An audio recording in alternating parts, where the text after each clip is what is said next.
It One might not think it, but the magical land of Equestria is a philosophically rich land. At least it is home to two specific schools of thought, that being nihilism and existentialism. All ponies are nihilists. None of them seem to believe that there is an inherent meaning to life, but it doesn't seem to really bother them all that much. In fact, they seem to be pretty cheerful about it, which moves them forward into existentialism because much of their early life is about finding their true meaning. And on finding it, they receive a mark to show to the world that true meaning, that true self, and to wear it proudly for the rest of their lives. But of course, it gets better than that. If they discover later that that mark or the meaning they thought it had isn't reflecting them quite accurately, they might simply find a new way. And society as a whole accepts that and rolls right along with it. They'll even celebrate the pony and their new purpose.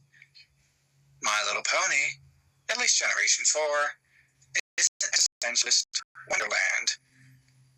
Now, that could be the end of it, but it isn't, because we had another pony that just came along and said, I can make everything better.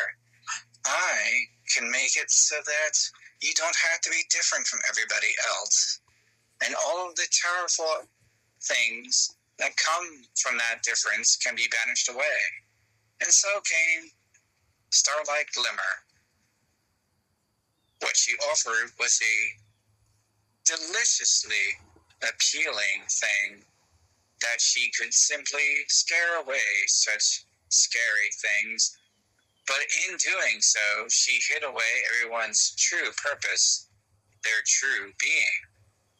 It took great effort by the protagonist to make her realize the error of her ways eventually. It took so long, it took an entire season for that to happen. But they did eventually bring her around and make her see her true self, which was larger than that and greater than that. And they celebrated it with her. Have I mentioned My Little Pony, an existentialist wonderland?